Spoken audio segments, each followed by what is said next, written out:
bersama-sama pagi ini kita mau diam di hadirat Tuhan, kita mau menyembah Tuhan. Haleluya. Terima kasih Yesus.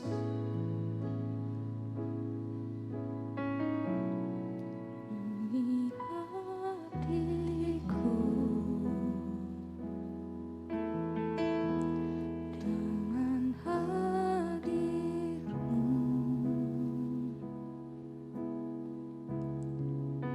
Ku rindu memandang wajah-Mu, oh Tuhan, di dalam kekudusan-Mu. Bawaku dekat dalam hati-Mu.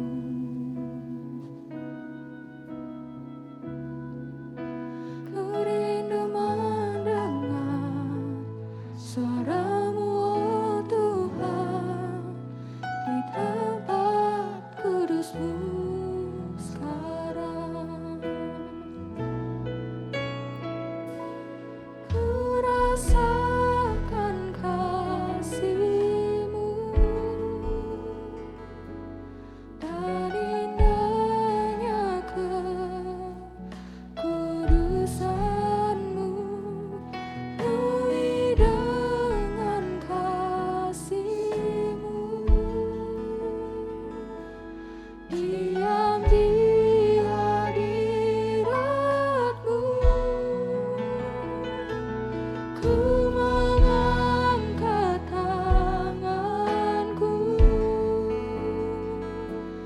dan ku bersyukur menyembah-Mu. Penuhi dengan kasih-Mu, diam di hadirat-Mu.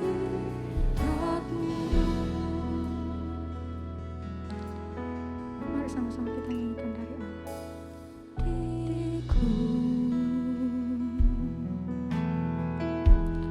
dengan hadir-Mu,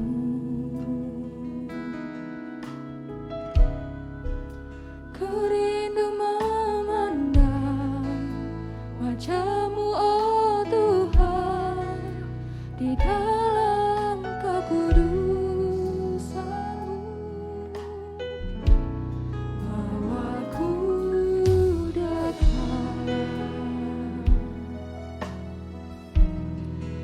dalam hati-Mu. Ku rindu mendengar suara-Mu, oh Tuhan, di dalam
Selamat pagi Bapak Ibu yang dikasihi oleh Tuhan. Bersyukur berterima kasih karena kemurahan Tuhan. Pada pagi hari ini kita boleh kembali diisi oleh kebenaran firman Tuhan. Yang saya berikan judul, anak-anak Tuhan perlu kekuatan firman. Kita baca ayat pokok kita terlebih dahulu dalam Lukas 8 ayat yang ke-13. Demikian firman Tuhan. Yang jatuh di tanah yang berbatu-batu itu ialah orang yang setelah mendengar firman itu menerimanya dengan gembira. Tetapi mereka itu tidak berakar. Mereka percaya sebentar saja dan dalam masa pencobaan mereka murtad. Puji nama Tuhan. Akhir-akhir ini iblis sedang mencari mangsa. Seperti yang kita ketahui, beberapa tahun belakangan terjadi pandemi COVID-19. Pandemi ini melanda seluruh dunia. Begitu juga dengan anak-anak Tuhan. Banyak kesulitan yang menimpa kita ketika pandemi ini terjadi. Salah satu contohnya, kita sulit untuk melangkahkan kaki kita pergi ke gereja. Kita sulit untuk mengikuti ibadah secara langsung. Hal ini menunjukkan bahwa mangsa empuk dari iblis adalah kita, anak-anak Tuhan. Mungkin sekarang ini kita merasa kita kuat, mungkin saat ini juga kita merasa kita sehat. Satu hal yang mau saya ingatkan, jangan pernah mengandalkan keadaan yang terjadi saat ini. Kita tidak tahu apa yang akan terjadi beberapa menit ke depan, kita juga tidak tahu apa yang akan terjadi beberapa jam kemudian. Yang perlu kita sadari adalah kita adalah manusia yang lemah. Kita tidak berdaya tanpa pertolongan Tuhan, tanpa kekuatan yang dari Tuhan. Oleh sebab itu anak-anak Tuhan, mari minta kekuatan dari Tuhan, minta pertolongan dari Tuhan. Tidak hanya pada menit ini saja, tapi pada menit-menit kemudian, di hari-hari kita yang akan datang, terus minta pertolongan Tuhan dalam kehidupan kita, untuk kita mampu menghadapi segala sesuatu. Dalam ayat ini dijelaskan, benih itu jatuh di atas tanah yang berbatu. Berbicara mengenai orang-orang yang mendengar firman Allah, yang menerimanya dengan sukacita, tetapi tidak berakar. Sayang sekali. Setiap hari mendengarkan firman Allah, tapi firman Allah itu tidak mampu berakar dalam dirinya. Firman Allah lewat begitu saja, terbuang dengan sia-sia. Dilanjutkan, mereka hanya percaya sebentar. Tapi ketika kesulitan datang, maka dengan mudah mereka berbalik. Dengan mudah mereka meninggalkan Allah. Penting bagi kita untuk kita kuat dalam firman Allah. Jangan hanya kita suka mendengarkan firman Allah, tapi juga saya mau mengingatkan bagi kita semua, mari kita baca firman Allah. Kita baca Alkitab yang kita miliki di rumah. Menjadi pertanyaan bagi kita semua, kenapa kita butuh firman Allah? Yang pertama, firman Allah dapat memeriksa hati kita. Apakah hati kita termasuk tanah yang berbatu? Tanah yang berbatu berbicara mengenai meresap tapi tidak berakar. Jangan sampai firman Tuhan yang kita dengarkan itu hanya manis di telinga, tapi tidak kita masukkan, tidak kita resapi dalam-dalam ke dalam hati kita. Kemudian hal yang kedua, kenapa kita perlu firman Allah yang kedua? Firman Allah dapat membuat kita menghadapi kesulitan, membantu kita menghadapi kesulitan. Dalam firman Allah yang hidup dikatakan, firman Allah yang tidak berakar dan bertumbuh tersebut justru membuat seseorang tidak peduli, membuat seseorang tidak percaya akan firman ketika kesengsaraan datang. Ujian dan cobaan yang kita hadapi janganlah membuat kita seolah-olah tidak butuh Tuhan. Jangan sampai ketika kesengsaraan datang, kita justru enggan mengakui keberadaan Tuhan. Kita enggan untuk meminta pertolongan Tuhan. Jangan sampai kita mengandalkan kekuatan kita sendiri.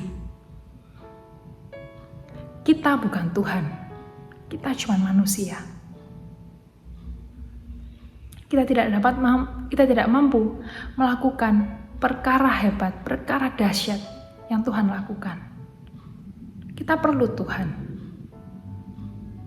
Pada akhirnya, dalam kesimpulan renungan singkat saya pada pagi hari ini, mari serahkan tanah hati kita yang terbaik kepada Tuhan untuk diubahkan Tuhan menjadi lebih baik lagi. Jangan bosan-bosan mendengarkan firman Tuhan. Terlebih, jangan bosan-bosan membaca firman Tuhan. Firman Tuhan itu penting bagi kita, penting bagi batinnya kita. Dengan adanya firman Tuhan dalam kehidupan kita, kita akan menjadi pribadi yang lebih baik. Tidak hanya untuk diri kita sendiri, tapi juga untuk orang-orang di sekitar kita. Mari kita tundukkan kepala. Bersyukur, terima kasih buat berkat Tuhan pada pagi hari ini. Menjadi teguran, menjadi nasihat bagi setiap kami. Untuk kami boleh menjadi anak-anak Tuhan yang kuat dalam firman. Untuk kami terus mengandalkan firman-Mu dalam kehidupan kami. Untuk kami tidak mengandalkan kekuatan kami sendiri. Kami butuh Tuhan. Kami butuh pertolongan Tuhan. Terlebih membutuhkan Roh-Mu Tuhan, Roh Kudus-Mu, terus pimpin langkah kehidupan kami. Kami alaskan doa kami, siap melangkah bersama dengan Tuhan. Di dalam nama Tuhan Yesus Kristus. Haleluya.